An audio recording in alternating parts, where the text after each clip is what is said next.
Olá, aqui é o Célio e este é o canal Teriquerica.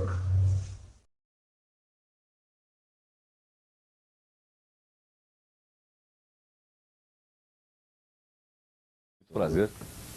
O general e professor Alfredo Moacir de Mendonça Uchoa, general Uchoa, veio ao nosso programa para falar do seu último livro, lançado recentemente. O livro chama-se Muito Além do Espaço e do Tempo e tem como subtítulo Fenômenos Inexplicáveis pela Ciência Explicados. Uma paraciência. Bem, vamos tentar analisar com o general Uchoa os propósitos deste livro, os fenômenos que a ciência não explica e que estão aqui explicados, e se estão explicados, de que forma estão, e a quem se dirige o livro. Então, vamos tentar dissertar um pouco sobre o livro, já que nós estamos em pleno transcurso da segunda-feira do livro, que deve ter inaugurado hoje no Centro de Convenções. General, esse livro se destina ao público comum ou aos iniciados, digamos? Seria uma grande pretensão dizer que a pessoa comum não poderá ler esse livro. Mas realmente o livro é mais destinado, evidentemente, a quem estuda, a quem pesquisa, de certa forma podemos dizer mesmo a quem tem formação científica e possa abordar certos problemas palpitantes que estão se apresentando ao mundo desde muito tempo e que estão fugindo completamente a qualquer teoria científica vigente. É isso, o problema é esse. General, o senhor me dizia, ainda que rapidamente, durante o intervalo comercial, que o livro é um livro diferente. E que o que provoca, até por uma experiência que o senhor pôde sentir com um colega nosso, certas indagações, certos problemas até de compreensão. Por que o senhor considera o livro diferente? O livro é diferente exatamente por isso, porque é um livro pretensioso.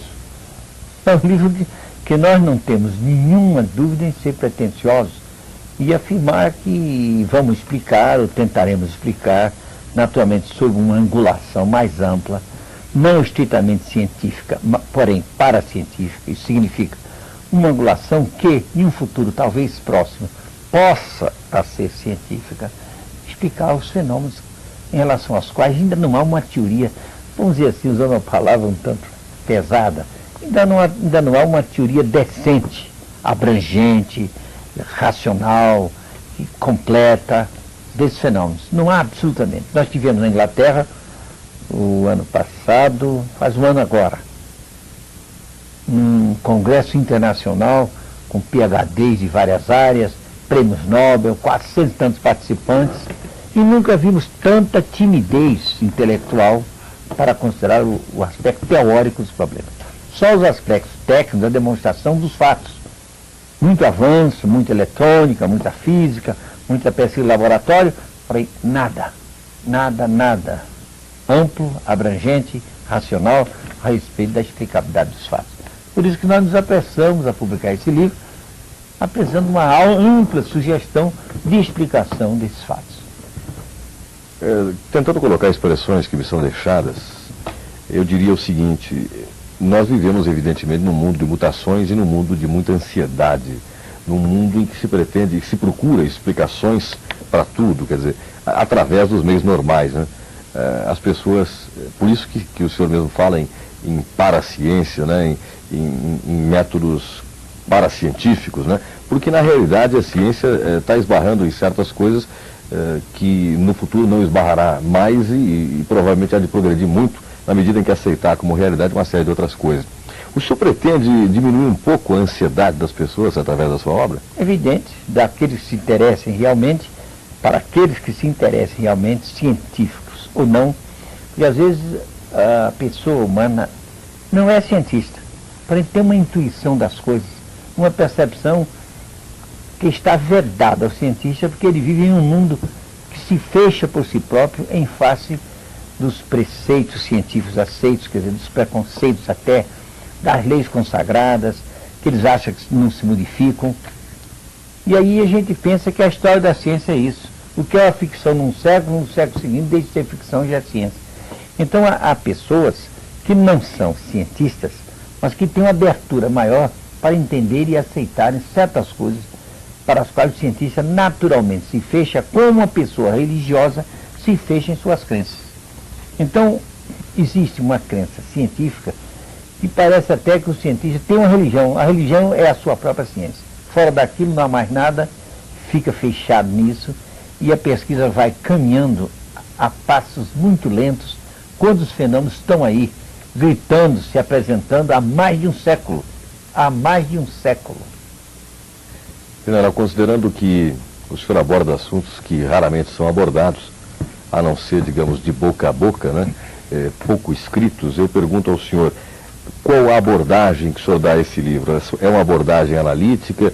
É uma abordagem didática? É uma abordagem de opinião? Enfim, como o senhor aborda É uma esse abordagem pretendidamente. Nós fomos, na nossa vida, professor durante dezenas de anos. Então temos uma certa volúpia para a didática.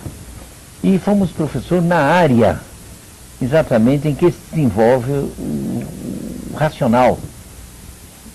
Lecionamos mecânica racional. Mecânica racional é a culminância do emprego da razão para abordar problemas de movimento em termos abstratos. Então, quem se dedica a essa área desenvolve uma certa capacidade de procurar arrumar as coisas racionalmente. Ora, a partir disso, nós fomos, desde muito cedo, conduzidos a pesquisas no campo da chamada paranormalidade. E o que é paranormalidade? O que é o paranormal? É aquilo exatamente, o nome está dizendo, que está para além do normal, quer dizer, é o inabitual e aparentemente choca. São percepções, por exemplo, independentes dos sentidos. Por exemplo, são ação, por exemplo, sobre o objeto, movimentando o objeto ou levitando-o sem força nenhuma aparente das conhecidas. Coisas como essa, por exemplo, transportes de objetos densos, pesados, que passam através de obstáculos opacos. Não há ciência nenhuma que explique. Um metal, digamos, está aqui, digamos, uma caneta como esta, assim, em determinadas circunstâncias, subitamente, em 10 segundos, ela entorta de 90 graus, sem deixar nenhuma marca, nem de distensão, nem de compressão do lado oposto. Então são fenômenos que realmente a ciência atual não pode explicar, porque não conhece nenhum tipo de energia que possa, aplicando-se a esses problemas ou a esses acontecimentos, produzi-los. Então fica a perplexidade e fica impossível. Então o cientista, em princípio, foge do fenômeno, pretende não tomar conhecimento deles e evolui para a fraude. Não, deve ser fraude, mas venha ver, não posso. Se vê, na ocasião tivemos conosco um grande professor espanhol, Mirei Lopes, professor de psicologia, etc. Nos assistiu uma sessão muito interessante, que ele ficou estarrecido e não pôde explicar qualquer coisa. Mas, afinal, você é uma professor, afinal de contas, o que é que o senhor acha, o que é que o senhor achou? Nada sei, nada posso explicar. Uma coisa apenas, dela eu estou certo, diz o professor Mirei Lopes. Nós fomos ludibriados. Pronto. Nós fomos ludibriados, foi para casa dormir tranquilo, amanheceu no outro dia, etc. E tocou a vida dele para frente. Mas nós soubemos que, posteriormente, alguns anos depois, ele passou a se interessar seriamente pelos fenômenos. Mas ele disse, fomos ludibriados. Ele vendo que não era possível ludíbrio, a coisa era nítida demais.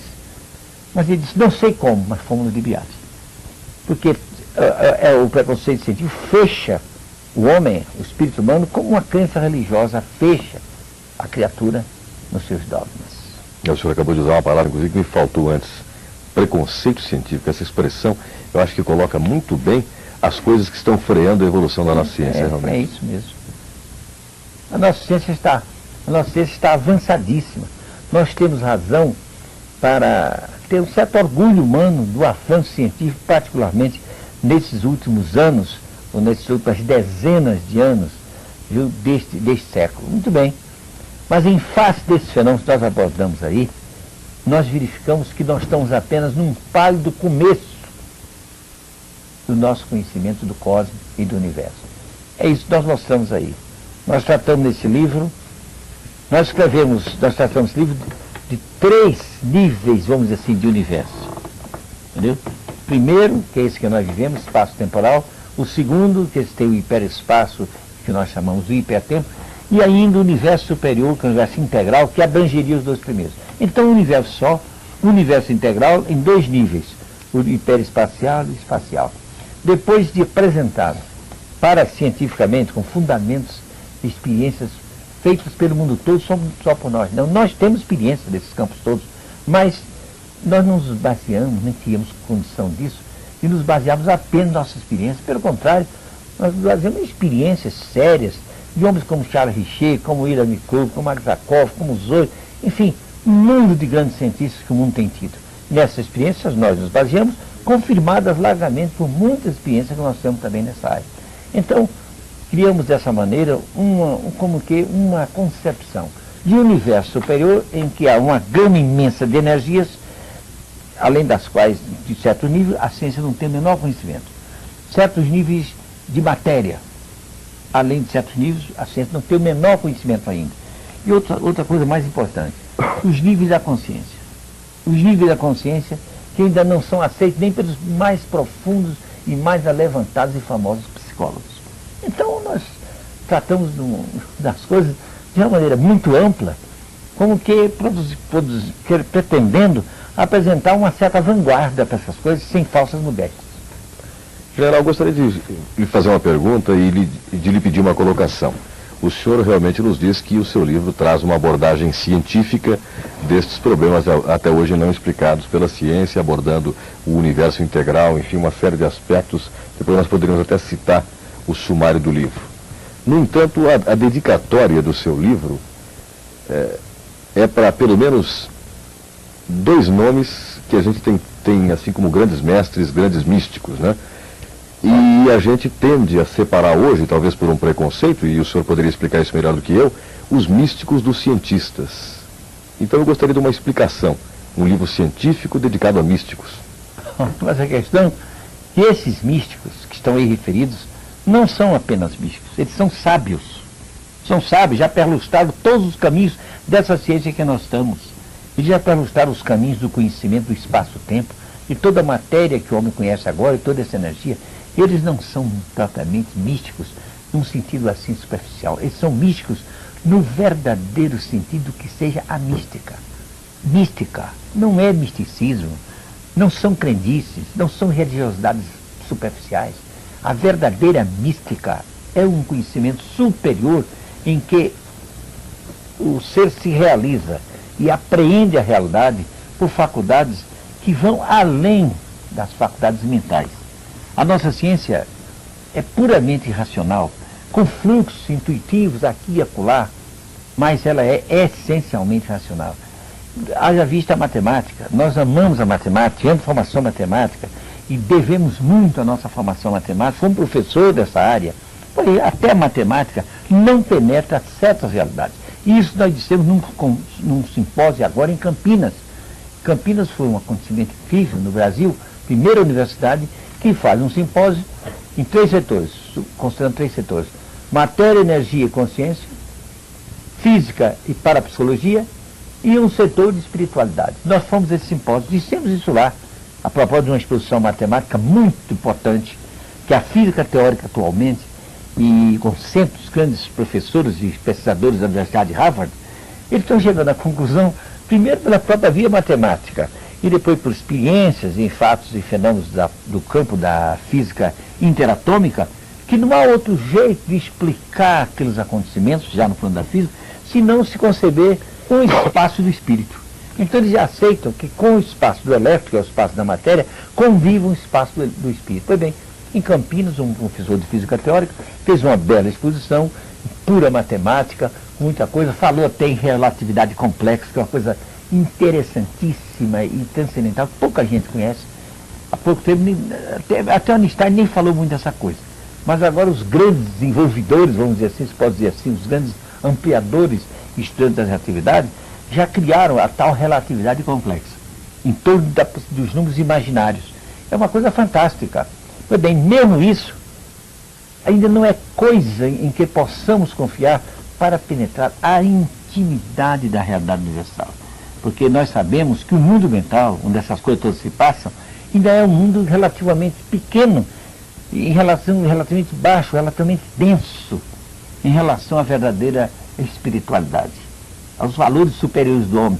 Os valores intuicionais e artísticos fizeram, por exemplo, um Rafael com 36 anos, deixou a obra que deixou, um Miguel Ângelo naquela época, seu monstro conhecimento da forma, e assim por diante. Então, há um mundo de conhecimento, de possibilidade de conhecimento acima do universo mental. Então aí a matemática não tem condição, porque a matemática é puramente mental. Entendeu?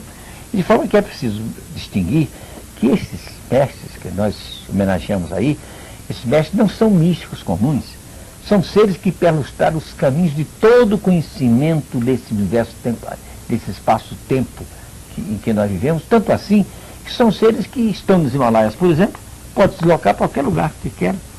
Eles são seres que podem precipitar uma carta. Eles projetam uma carta e, sob uma folha de papel, a carta sai imediata e perfeita, sem caneta, sem nada para escrever. Então são seres que conhecem um mundo de coisas que o homem ainda está longe de conhecer. Então não são seres místicos que andem rezando. Não. A verdadeira mística é um conhecimento superior, independente das rezas de quaisquer igrejas do mundo. O senhor, diante da sua exposição, me faz tentar voltar ao princípio, o princípio do ser humano, né, do ser homem, do bicho homem, digamos assim.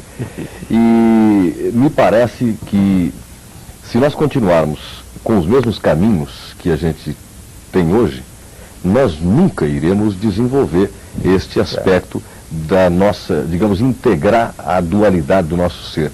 Porque a gente tem, e aí o general tem melhores condições de falar, a gente tem um aspecto que provavelmente devesse ser, desde o berço, incentivado pelos pais, pelos educadores, para que isto que hoje é dito paranormal se tornasse uma normalidade na nossa vida. Ou seja, nós fazemos questão e insistimos nisso, em ignorar toda a nossa potencialidade, eu não sei que termo usar, psíquica, digamos, ou parapsicológica, ou enfim, o nome que você quiser dar. Mas me parece que isso é alguma coisa inerente ao ser humano e que a gente simplesmente desaprendeu de usar por aí pelo caminho e está se negando a voltar a usar. E isso é ciência, não é? Sim, mas não parece bem o caso de termos aprendido e abandonado, nada disso. A nós nos parece, pode ser que seja assim, mas a nós particularmente nos parece que não é bem assim. Uhum. É que nós da nossa humanidade, estamos num processo evolutivo. Num processo que vem, cujas raízes se encontram na densidade da própria matéria, do mundo físico, que depois se eleva à vida divina, se eleva do mundo físico, ambiental, mineral, ao mundo vegetal, experiencia aí, depois experiencia no reino animal, depois vem experienciar no homem, quando o homem se realiza. Então, o progresso da humanidade vem dessas raízes antiquíssimas e que se perde naturalmente na noite dos tempos, talvez de bilhões de anos. Então nós chegamos agora numa fase em que nós estamos a caminhar. Então o que acontece hoje com o ser humano, que se prepara, é que ele está ainda nessa fase, em que ele precisa conhecer o que é ainda denso do mundo em que ele está. Então, mas ele possui, tudo indica, a experiência mostra, as religiões dizem, os grandes autores dizem, e a ciência está começando a mostrar, que o homem possui uma potencialidade incrível, supostamente para ser desenvolvida com o tempo. Porque como a onda de vida da criação, vamos dizer, não falar em Deus não interessa. Poder criador, etc., que trouxe a vida do sapo, do percevejo, da barata, vamos dizer assim, da cobra, do elefante, etc., trouxe a humanidade primária, o homem primitivo das cavernas, e trouxe depois o homem ao estágio atual, trouxe o homem à altura, digamos, de uma Santa Teresa d'Ávila, de um Pitágoras, de um Jesus, enfim, essa onda de vida está continuando a crescer e naturalmente conduzirá o homem através do infinito que ele tem a realizar. Então é preciso que compreendamos que não há uma grande pressa, porque é um processo que se vai dando à medida que os tempos vão passando. Então o homem vive não nesse tempinho que nós temos nesse livro um estudo sobre o tempo. Esse nosso estudo sobre o tempo, está nesse livro, permite, por exemplo, explicar a profecia. Daí o nosso livro ser pretensioso. Nós não conhecemos cientista nenhum que se meta a explicar a profecia. E nós aí procuramos explicar a profecia, a pré-cognição. Então, são faculdades essas, que são essas paranormais, que não convém que os educadores agora comecem a querer desenvolver demais nas crianças. Não. será prematuro. As coisas estão começando a se revelar para ir estimulando novas perspectivas educacionais para o futuro natural que há de se abrir. Naturalmente, quem sabe, nesse tal futuro milênio que se fala. Então é preciso ter paciência, compreensão e não esquecer que esse fenômeno todo demonstra uma capacidade latente no ser para evoluir, para crescer, e um dia há de fazer isso, que parece, tudo indica que esse é o seu destino.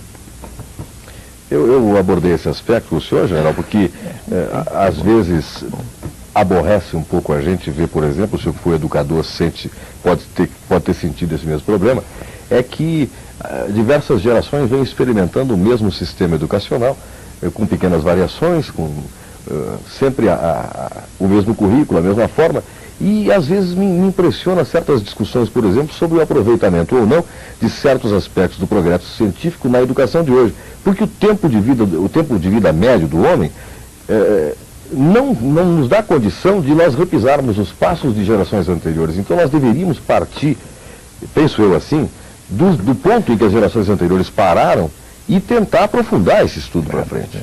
E isso, da maneira como a educação é conduzida hoje, parece impossível. Mas é o seguinte, mas isso se explica em face de uma lei cósmica que é presente em toda a estrutura do universo, desde a densidade da matéria, do físico, das energias físicas, até os campos superiores do espírito. Essa lei cósmica universal chama-se a lei da persistência, que nós desenvolvemos no nosso livro, a lei da persistência. Então o homem tende a permanecer no que está, sempre reagindo às modificações, por essa lei cósmica que abrange todo o universo. A lei diz o seguinte: todo estado estático, quer dizer, de equilíbrio, ou dinâmico, movimento, tende a persistir resistindo às perturbações exteriores. Então você vê a matéria, a lei da inércia na matéria. Se eu estou num ônibus, com aquela dinâmica da velocidade de ônibus, se eu me atiro fora, borracho, lá fora me arrebento. Eu tendo a manter no meu corpo aquela dinâmica, aquele movimento em que eu estava. Então tende a permanecer. Uma mesa está parada, esta cadeira, qualquer coisa aqui, não sai do lugar se aquele estado não for perturbado por uma força estranha. Isso é a lei da inércia. Pois bem, essa lei é vigente em outros campos. Por exemplo, no campo das convicções religiosas. Eu tenho convicções tais religiosas. Quem quer que queira mudar em mim essa minha convicção, eu vou logo reagindo. Então eu tendo a ficar como estou. O homem cientista é a mesma coisa. Ele está convencido das tantas coisas, se fixa naquilo, ele tende a permanecer assim. Então a lei diz o seguinte: tende a persistir, os estados estáticos dinâmicos tendem a permanecer, a persistir, resistindo às perturbações exteriores. Então resiste a qualquer modificação. Mas há também, concomitantemente, aí é que vem a grande esperança dos progressistas. Há uma outra lei. É a lei da evolução, do movimento, da dinâmica, da transformação. Então, quando os estados permanecem, eles vão criando em si condições da sua própria transformação. É uma lei da evolução. Concomitante com essa lei, acontecem os progressos na civilização, na ciência, toda parte. De forma que é preciso compreender e até explicar e justificar os religiosos apegados aos seus dogmas. Mas beleza, estão dentro da lei. Os científicos se agarram aos seus preconceitos, também estão dentro da lei, coitados.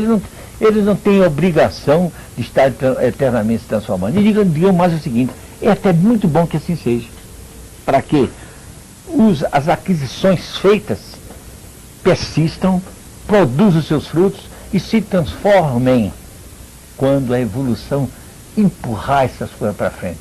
Agora, não podemos ficar eternamente num estado quando sabemos que a lei é do caminho, é da dinâmica do realizar-se. Então, quem admite o poder criador, há de admitir certamente, sem estar pensando em Deus, sem pieguinhos religiosos, que como houve uma evolução de baixinho da vida animal para o homem, para os santos, para os grandes seres humanos, essa evolução não há de parar, vai caminhando para as grandes realizações, talvez das potestades divinas anunciadas pelas próprias religiões.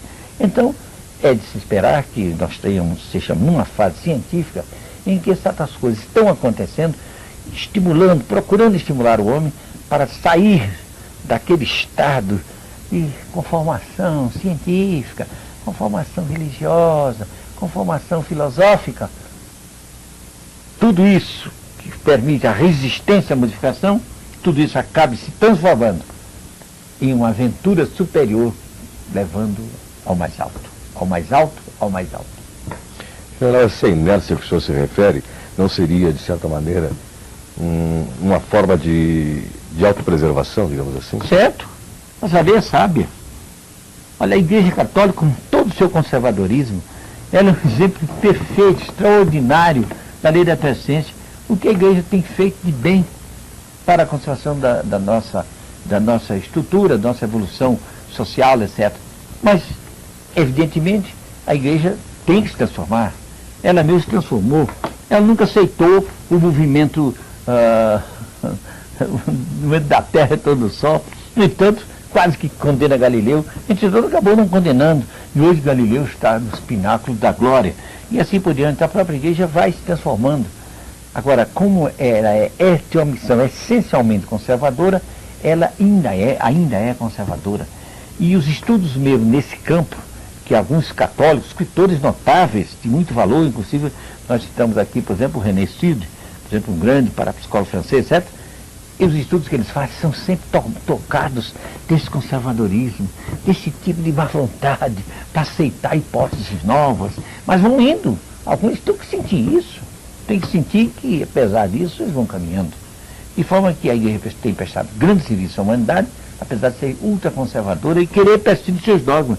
Por que é que os dogmas da Igreja persistem desde quase milênios? Não digo milênios, mas desde centenas de anos permanecem certos dogmas, criados por necessidades, digamos, históricas. Vão permanecendo, até que a coisa vai dando a transformar-se. A Igreja, por exemplo, vai sofrer um grande impacto quando se provar cientificamente, estamos nesse caminho, inclusive na Rússia, nos países materialistas. Isso não tem nada a ver com espiritualismo e materialismo, mas quando se provar objetivamente que o ser reencarna, que o ser humano pré-existe à morte e permanece depois da morte, a Igreja há que modificar o seu dogma de uma vida única. Mas vai ser uma luta grande.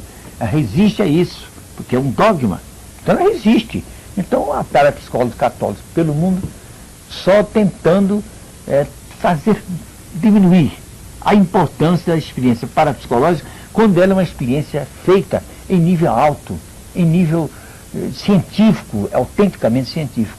É preciso diminuir, delongar a resistência, etc. Mas quando se cabe, absolutamente provado, talvez a Rússia, com todo o materialismo, seja o país em que vai demonstrar isso, em primeiro lugar.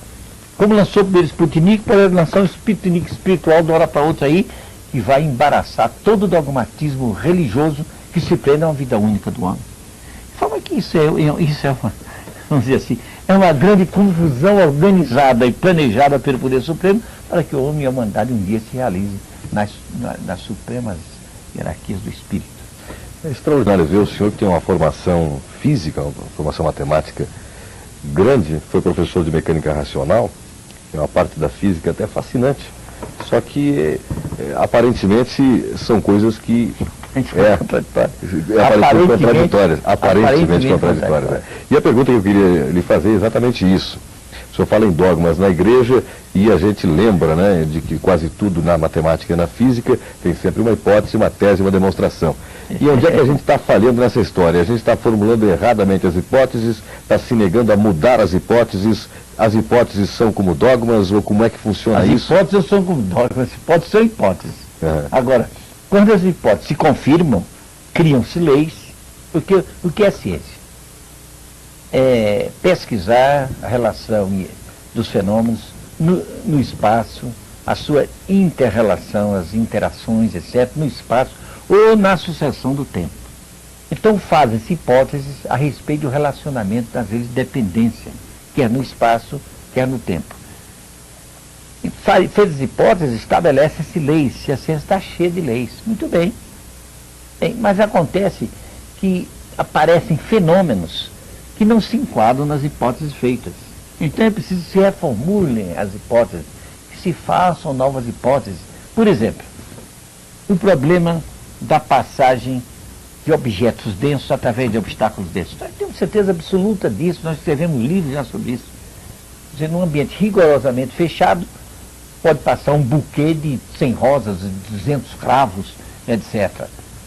Isso não tem dúvida nenhuma, isso é coisa super provada há mais de 100 anos, inclusive na nossa casa, em nosso ambiente de pesquisa, etc. Não há ciência nenhuma, não há hipótese nenhuma sobre a energia e sobre a matéria atual, nenhuma hipótese, nenhuma, que possa explicar isso. Então é preciso criar essa nova hipótese. Então essa nova hipótese sobre isso, parece que nós estamos criando isso? Não, nós estamos desenvolvendo, prestigiando e mostrando a evidência de uma hipótese já feita, sabe quando? Em 1875, naquela época, um grande físico alemão, Friedrich Schroeder, eu falo nesse livro, ele fez observações científicas com outros cientistas e foi obrigado a admitir que esse espaço nosso não resolveria o problema da realidade, porque não havia condição de qualquer hipótese sobre qualquer energia conhecida desse espaço, nem porventura a conhecer, que explicassem as coisas que ele verificou. Então ele criou, naquela época já, a hipótese do hiperespaço. Então uma hipótese mais avançada. Então o que é o hiperespaço? É um ambiente, vamos dizer assim, é um ambiente espacial de um outro nível, mais sutil. O Einstein, quando fala de espaço, ele diz que o espaço é sólido. Então o espaço, eu já lemos há pouco tempo de um livro russo, de uma pesquisa russa, em que já estão isolando elementos de espaço. E que matéria é essa que constitui espaço? Então estamos vendo que a ciência está caminhando, talvez não, quase que certamente, viu, a reconhecer o éter. Então talvez seja da natureza etérica. O Einstein chegou a dizer até que essa matéria do espaço é elástica, se deforma pela presença da massa. Então, em face do Sol, por exemplo, a massa do Sol, a massa da Terra, a massa de um astro qualquer, essa matéria do espaço se deforma e depois, no problema da restituição da forma, cria essa energia gravitacional, raiz de toda a energia manifestada. É a hipótese relativista. Pois bem, tomamos isso e levemos um pouco à frente, sutilizemos um pouco essa hipótese para um outro espaço, para um outro éter, nós teremos o hiperespaço. Então aí o Zollner, Friedrich Zollner, procurou encontrar a explicação para o fenômeno desde há mais de 100 anos. Publicou um livro em 1875. Temos esse livro, hoje está publicado aqui com o nome Provas da Sobrevivência, está indicado na nossa biografia. Então veja bem, essa hipótese que nós fazemos do hiperespaço já é uma hipótese daquela época. Por exemplo, fenômeno ufológico. Não é possível compreender que se venha de uma estrela até aqui, quando a estrela mais próxima, a luz gasta 3 anos e tanto. Estrelas mais depois dessa, as outras estrelas mais próximas, são 11 anos e tanto que a luz chega. O cidadão chega aqui e diz, olha, eu venho em minutos, em segundos. No espaço não é possível, por causa da velocidade da luz. Mas a questão é que a luz tem essa velocidade de 300 mil quilômetros nesse espaço. Mas ele diz, então isso confirma a hipótese dos outros. É que nós viajamos, nós vivemos em um outro espaço, que é o hiperespaço. Então, no hiperespaço, nós podemos andar a velocidade de anos-luz por segundo. Então, 3 anos-luz para chegar aqui em um segundo, ou 2. Então, não dizemos que a ciência deva aceitar isso. A ciência deve verificar, considerar essa coisa como uma hipótese. É uma hipótese que ele apresenta um tipo, um modelo de universo, dentro do qual ele pode arrumar os fenômenos, pelo menos provisoriamente. Que a ciência nunca deve ter o preconceito de achar que não pode se modificar. A sua história é a história das transformações sucessivas, adequação aos novos fenômenos, à nova época. Então, ao menos aceitar essas coisas, mas não, o cientista corre como o diabo da cruz, os religiosos também correm como o diabo da cruz, quando se fala em um ser vindo de uma estrela até aqui. A nossa convivência está no nosso livro, Mergulho do Hiperespaço, são seres que supostamente, vejamos, vamos falar cientificamente, supostamente vêm de 800 anos-luz. Eles disseram, nós viemos de 800 anos-luz. Nós gastamos 1 minuto e pouco, que andamos a anos-luz por segundo. E se ele está sem vocês não podem aceitar isso. O próprio intermediário acha que nós, rigorosamente, nós cientistas, não podem aceitar isso. Mas, meu Deus, ao menos aceite como uma hipótese, trate de pesquisar e arranjar outras hipóteses. E não negar aquele problema. Não acredito nas bruxas, mas que as bruxas existem. General, nós vamos ao longo do tempo ter que modificar os nossos postulados científicos básicos ou criar uma ciência que, em paralelo a que já existe, venha a satisfazer esta necessidade? Não, acredito que o mundo é um mundo só. Que o que há de positivo em nossa pesquisa tem coisas analógicas nos outros níveis superiores da realidade. De forma que, sendo, segundo a nossa concepção atual, a nossa hipótese, o mundo em que nós vivemos, uma apresentação no limite mais baixo, mais denso, de uma realidade superior, evidentemente, essa realidade mais baixa faz parte da realidade superior. Apenas uma questão de nível de consideração do problema e de energia. De forma que nós não supomos que haja uma degringolada completa da nossa ciência. Pelo contrário, nossa ciência é muito digna e temos progredido muito nos campos da eletrônica, no campo das radiações, no campo da física. Veja bem, já agora apontamos que sábios de Harvard estão começando a sentir que se não admitir um espaço do espírito convivendo com o espaço do elétrico, com o espaço da matéria, não pode explicar nenhum fenômeno físico. Então a realidade é uma só. Agora o que acontece é o seguinte, sem fazermos profissão de fé, de esoterismo quaisquer, porque nós não pertencemos, nós somos Rosa Cruz, nós não frequentamos, nossa tônica teosófica, que a teosofia, a nosso ver, é a maior mensagem de conhecimento filosófico, científico e espiritual jamais oferecida ao ser humano. Por quê? Porque decorre da presença e da vibração e das decisões de seres como esses que nós homenageamos nesse livro. Então, essa mensagem teosófica nos abre o caminho assim, prestigia incrível e precisamente toda a ciência revelada até agora e apresenta perspectivas de subidas infinitas. Subidas infinitas. General, uma pergunta que é quase uma curiosidade pessoal. Espaço e tempo são realidades ou ficções? São condições psicológicas. E são mais de que isso. Para responder a isso, olha, isso é uma coisa que permite muitas considerações e desenvolvimento. Isso dava até para fazer uma palestra, uma conferência, etc. Mas, há qualquer coisa que eu devo dizer aqui, mas é absolutamente chocante, porque se passa exatamente como um sábio russo, profundamente materialista, e é um homem altamente credenciado na conjuntura científica mundial. Ele é astrofísico e do Observatório de Pulkovo, nas imediações de Leningrado. Pois bem, ele está fazendo experiência no laboratório, demonstrando o seguinte, demonstrando que o tempo é a energia básica do universo. Então, segundo esse russo, a resposta seria essa: não, o tempo é energia. Ele diz que é energia básica, até energia essencial da alma das estrelas, irradiando e tal, pelo mundo todo. O Sol, por exemplo, transformando hidrogênio em hélio, etc., e irradiando essa energia pelo universo, aqui no sistema planetário, o caso do Sol. Não, a razão disso, diz o sábio russo, é o tempo. O tempo está atrás de tudo isso. E ele procura fazer experiência em laboratório, imagine, faz experiência em laboratório demonstrando que o tempo é a causa, por exemplo, dos fenômenos parapsicológicos. Ele prova, por exemplo, que o fenômeno parapsicológico, o tempo de um fenômeno parapsicológico, digamos, é emitente de uma radiação, de uma clarividência, por exemplo. E junto do fulano, o tempo se dilui. E no fenômeno lá ele se adensa, de forma que existe uma combinação, uma reação de tempo, que é no fenômeno, que é no seu efeito, que é na causa, que é no seu efeito. De forma que o tempo esse russo é a energia base do universo. E nós, fazendo uma investigação teórica à luz da teosofia, fomos pouco a pouco chegando a nos dar conta de que talvez, muito provavelmente, esse sábio russo está certo. Isso quanto ao tempo.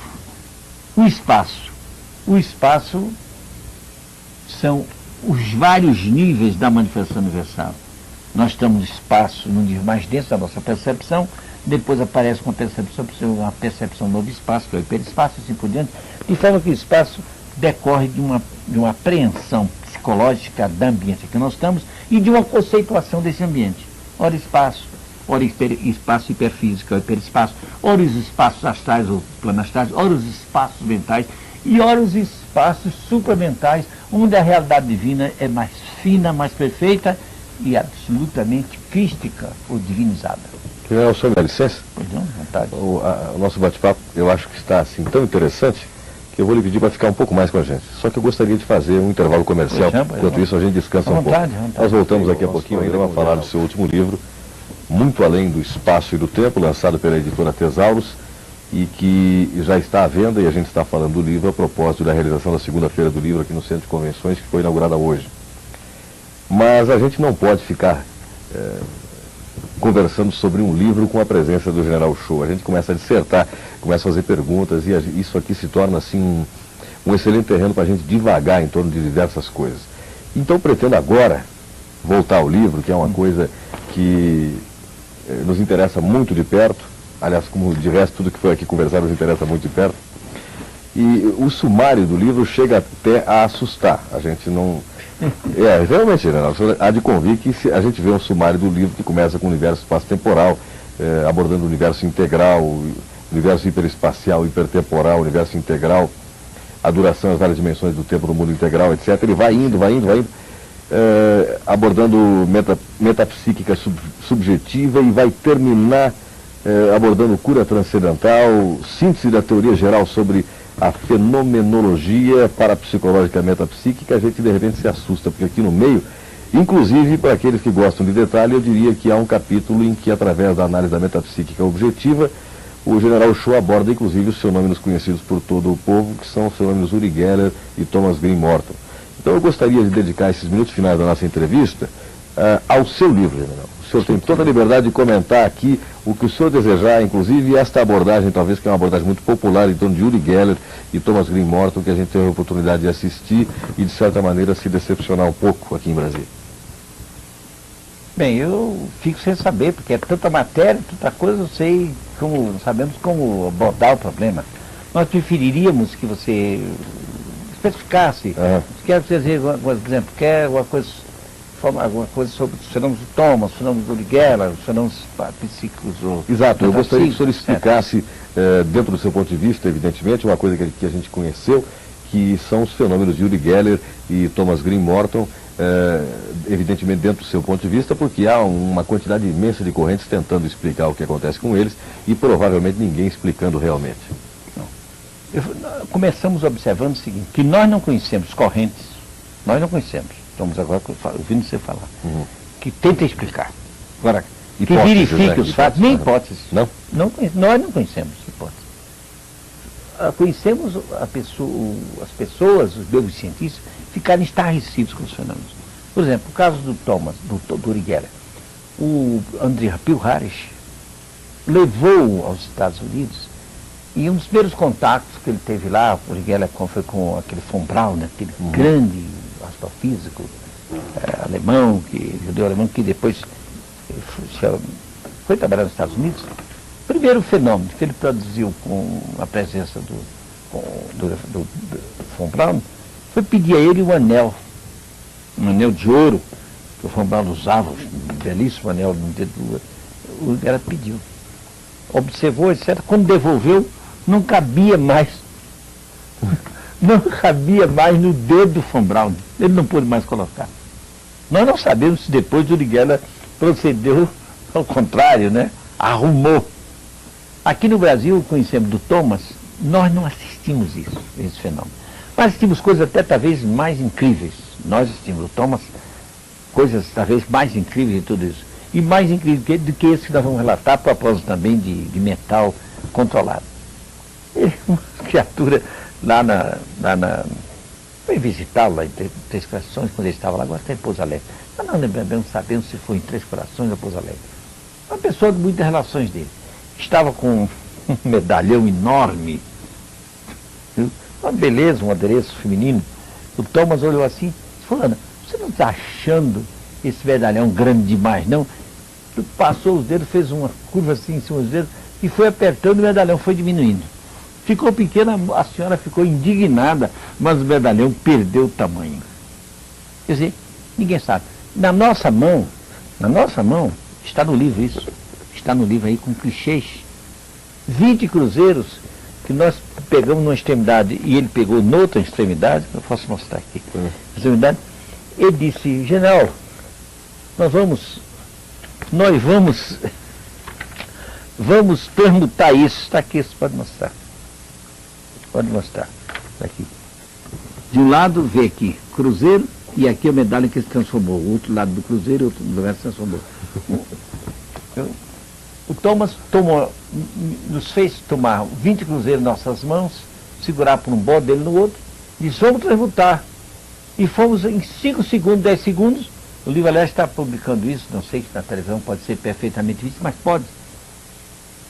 Do lado direito, nós estamos vendo aqui, é um lado, uma face do cruzeiro, nosso, 20 cruzeiros. E o outro lado é de uma moeda de ouro, um sol de ouro peruano. E aquilo, agora, o outro clichê, segue outro. O outro lado, vira aí o outro lado. Aqui desse lado. Do outro lado. No outro lado, mostra também o reverso disso, está vendo? Um lado, o cruzeiro menor, e o outro lado, a outra face da moeda peruana. Então, em nossas mãos, em 5 segundos, sem perdermos contato, 1 segundo de contato, uma moeda de 20 cruzeiros se transformou num sol de ouro peruano. Então, isso é uma coisa que não tem sentido nenhum para qualquer cientista aceitar ou procurar explicar.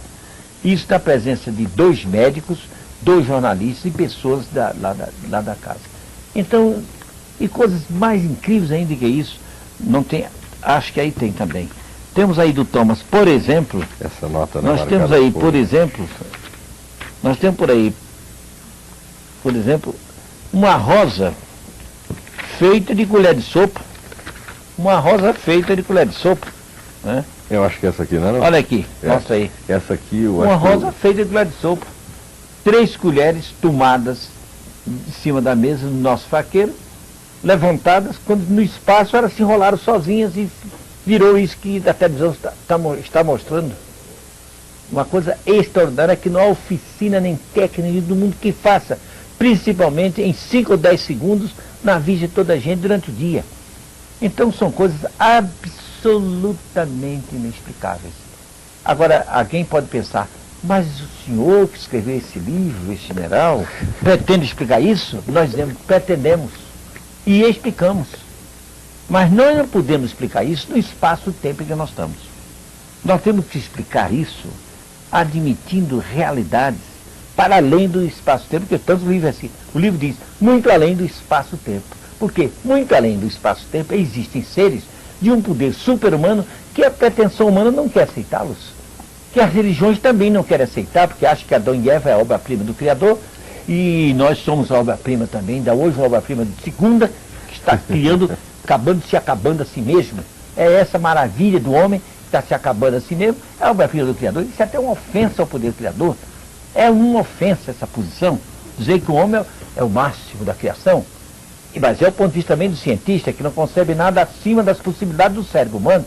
De fato, o cérebro humano é uma maravilha, mas a biologia que está intercorrente ali não há de ser eternamente limitada àquilo, porque a vida se estende muito, muito acima. Então, nós vamos ver no nosso universo integral seres que dominam as energias do plano mental. E nós aprendemos que o plano mental se corresponde com os planos inferiores, chega até o plano físico, pela lei que se sabe, chama-se lei de correspondência, em que os planos se interligam, parece que por uma energética interior que aproxima todos os planos da vida. Então, o ser, por exemplo, que quer fazer um fenômeno desse, ele imaginou, polarizou a forma dessa rosa de colher de sopa, criou a forma mental, e aquela ação da mente filtrou-se através do astral e do hiperfísico, chegou ao físico e impôs essa forma. Mas para isso é preciso exercer um poder absolutamente super-humano, que a ciência não aceita, nem as religiões patrocinam. Mas nós sabemos que isso é um fato, porque não nos limitamos as nossas convicções a um fenômeno isolado. Nós temos um mundo deles, inclusive um mundo pessoal desses fenômenos. Então é preciso ter coragem para dizer as coisas e abrir os horizontes do espírito humano para realidades superiores. Então, assim se explica como se forma uma coisa dessa instantaneamente, absolutamente inexplicável. O instantaneamente é relativo, sabe por quê? Porque esse tempinho que nós estamos, esse tempo nosso é contingente. Nós fazemos nesse livro um estudo sobre o tempo, em que nós mostramos como esse tempo desaparece em face de tempos superiores. E faz subitamente, mas na realidade para eles é uma técnica normal fazer isso. Logo aos poucos nós vamos explicando não só isso, como outros fenômenos do livro. Não, sem querer fazer brincadeira com o senhor, na realidade nós estamos aqui discutindo inclusive noção de tempo, etc. O nosso tempo está acabando, praticamente esgotado. Acabou? Então acabou. Eu gostaria de agradecer a sua presença, general, e mais uma vez alertar aquelas pessoas que se interessam por alguma explicação maior sobre fenômenos que até hoje não viu explicados, que o general Uchoa lançou recentemente seu último livro, chamado Muito Além do Espaço-Tempo, ou Muito Além do Espaço e do Tempo. Isso aqui você lê como você quiser, que está colocado apropriadamente em amarelo, né, general? Para a pessoa tirar daqui. Exatamente. Ainda tinha uma galáxia aqui em Ampulheta. É verdade, não, o livro tem muita coisa que a gente não vai entender assim tão facilmente, ainda mais aqui com o programa no ar. É uma edição da Tesauros e está à venda em todas as livrarias de Brasília, né? Ainda, não sei se está em todas ainda, mas pelo menos na livraria Tesauros, ali, Tesauros, de frente do Cleber. Perfeito. E também, provavelmente, na Feira do Livro, né, que está sendo realizada no Centro de Convenções agora até domingo. Muito obrigado mais uma vez, general, pelo seu comparecimento ao nosso programa. E agora já são 21h06.